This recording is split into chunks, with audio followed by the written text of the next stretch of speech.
to my presentation. My name is Jonathan Varghese. I'm a board member at Care for Them. And today I'm going to be talking about current COVID 19 updates and efforts on a developed vaccine. So the question is COVID getting better or worse in our world? And to give you a general answer, unfortunately, it's getting worse. The cases are going up by different amounts in different countries across the world. So you can see the U.S. is the most leading country that have the most cases. It's increasing at the biggest rate. I mean, it is twice the amount of the second leading country in Brazil. But in a general sense, if you look at the graph on the left, the cases are going up in almost in every single country in the world. Maybe not at the same rate as others, but cases are going up. Those are the leading countries right there. You have U.S., Brazil, India, and then Mexico. And on the right, you can see, in March of this year, right when COVID was starting to become a global issue, and we acknowledged it as a pandemic. You see the cases were kind of low, but just in the past couple of days, it surpassed 60 million worldwide. So COVID cases are definitely rising across the world. These are more graphs that I included. The one on the left shows the cases per 100K.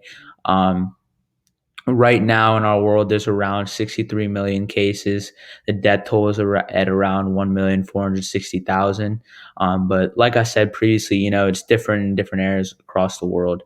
In most of Africa, Asia, and the majority of Europe, the cases are increasing, but not at a significantly high amount. You're starting to see some sort of stabilization. Even though the cases are increasing, it's not increasing at a very high amount as they used to be rapidly whenever COVID was first declared a global issue. But you can see the U.S., that really dark color. The U.S. unfortunately is increasing in a lot of cases. The rate is pretty rapid. On the right, I included another graph. This shows the deaths per 100K. Similar to the graph on the left in the same areas at the same issue. You can see that Africa, Asia, and majority of Europe, the deaths are increasing everywhere, but it's not at that high of a rate. Unfortunately, US and South America, you can see that the death toll is going up at a pretty high amount. So in total, like I said, there's about 1,460,000 deaths worldwide, 63 million cases worldwide. So before going to the explanation, I just wanted to give you guys a graph of specifically just the U.S., the country that we live in. So as you guys can see, the rate of deaths is, I'll start with cases. The rate of cases is increasing pretty rapidly. It's been going up for a while. It's about at 150,000 a day, increasing. The deaths, on the other hand, although the deaths are increasing, now it's not increasing at the same rate that it used to, which is one positive. The deaths increased to almost 2,000 a day by March and April, whenever, like I said, this virus was first starting to become known globally, which now it's increasing, but it's not increasing at the same rate, and it hasn't reached 2,000 a day yet. And I hope it doesn't, but it's not increasing at the same rate. It's at a much lower rate. It's still increasing, but not as much, which that's a good sign. Hopefully the rate keeps going down. So what you might be asking, Jonathan, why is this happening? Well, there's a lot of reasons that I could talk about. The first thing that comes to mind is, the season right now. It's, Thanksgiving and Christmas are the two major holidays. They're basically a month apart. And, what's the first thing that comes to mind when you think of holidays? Well, family. There's been rules coming out saying that you should just celebrate with your intermediate family, just 4 or 5 people. But I'm sure that a lot of people got together with large groups of family and met, and maybe didn't follow the rules. And I'm sure there's a lot of people that break the rules sometimes, and it's just natural that the virus is going to spread, especially in colder places like where we live, Pittsburgh. And as far as, a lot of other major cold cities in the U.S., kind of like New York, Chicago, Boston, just to name a few, COVID is a weather virus. It's easier to transmit through colder weather. That's why we saw in the summer the cases went down for a little bit. Well, not went down, but they decreased at a significantly lower rate because it's harder to transmit the virus in harder weather. And so now that the weather is finally starting to get colder again, you can see that the cases are going to start rising a lot more, and that could probably be another reason why. As far as why the deaths are not increasing as high of a rate as originally, the thing that I can think of that probably the main reason is that, at this point a lot of people are probably immune to the virus and have already had it. I think it's safe to say that if not all, a majority of the world's population has had the virus at one point. Not saying that they had to have symptoms in the first place at all, but just that they were a carrier of the virus.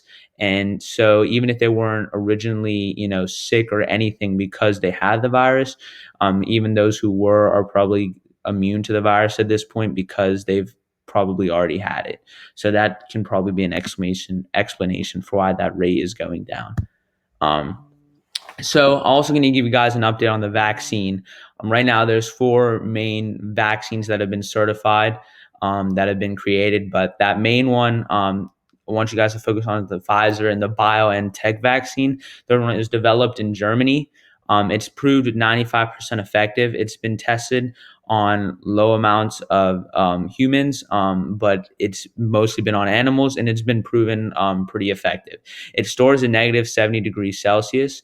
Um, but this has been a major advancement, and definitely gives us hope, because one thing that I will say is that on Friday, day after Thanksgiving, the first package of these vaccines were delivered from Belgium to the United States. So it's finally being transported to different countries.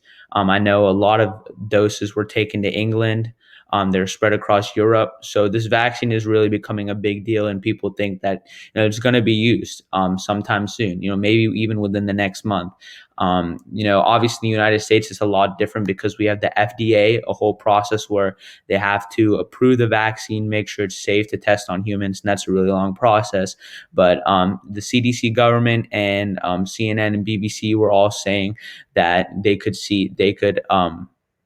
estimate that the United States will clear this vaccine by close to late December. So we could be seeing this use of a legitimate vaccine, this vaccine being used by New Year's Eve. So that definitely does give us hope, and it has been proven pretty effective. So this is just a kind of like a small diagram of how the vaccine is transported. I just wanted to include this to show you guys kind of like how it's stored. It has to be stored in pretty cold temperatures, but the transportation process, it does take a while. You can see how these steps there are, but there's 2 doses that are used on humans as part of the vaccine, and eventually, it's used on humans, and hopefully this vaccine, if it is proved effective and safe, we can use it soon, and hopefully the cases and the deaths start to go down. So this is just a reminder to you guys, now that I've given you kind of like an update of what's happening in our world right now with COVID. Just a reminder that even though there might be a vaccine within the next month, it doesn't mean that we stop all COVID protocols. COVID's still going to be a big deal. A vaccine's not just going to take a virus away like that instantly. So just a reminder that you guys should still be social distancing, wearing a mask when you're out in public. I know Joshua covered this topic in his idea. Wearing a mask down here on your chin or below your nose, it doesn't really do anything. You should make sure to wear your mask above the nose, covering your whole entire bottom half of your face. That's when it's effective. So make sure you're wearing a mask the right way when you are in public. Make sure to wash your hands frequently, limit contact and touching. One of the easiest ways for this virus to spread is, shaking other people's hands or touching contaminated surfaces. And we don't realize it just because, that's just the natural tendency that used to happen before this virus. But you guys should try your best to limit those, and make sure that you wash your hands frequently from germs. Quarantine and prevent large gatherings of people. I know this is hard, like I said, with the 2 major holidays, Thanksgiving and Christmas are pretty close to each other, and Thanksgiving just happened. Christmas is coming up soon. So I know it's going to be tempting to spend time with, large groups of family, but as best as you can, try to limit those gatherings to small amounts of people. And the last thing I want to say is keeping in touch with your doctor and getting tested if you're having symptoms. That's very important. If you are one of those who are experiencing symptoms, call your doctor and go get tested. Rohan covered this in his video. If you want to learn more about this, you should go check out his video on different ways to get tested and what type of symptoms there are. I know a lot of people do not have symptoms, but if you do, you should definitely keep in touch with your doctor. And even if you're not having symptoms, you might still have the disease and be a carrier, which is very dangerous. So still practice all these things that I talked about. And the last thing I just want to say is that mental health is important. Like I said, what I was going to mention is that, on Sunday when I was doing virtual church, my pastor said that anxiety and depression has been at an all-time high because of all the isolation and quarantine across the world. So I just want to make sure that, you guys make sure that your mental health is okay. Just know that you're not alone. And if you're struggling with, all the negativity and all the problems that are going around in this world right now, you can talk to your parents, talk to your doctor, talk to anyone that cares for you, and just know that you're not alone and just reach out. But I really have hope that hopefully this virus will go away soon, that the vaccine is effective, and that we can go back to our old normal. So thank you so much, guys. Here's the websites that I used while making this presentation, where I got all my graphs and information. And yeah, thank you so much for listening to this presentation. I hope it gave you guys a nice update on what's happening in the world right now. And stay safe and stay healthy and take care. Bye, guys.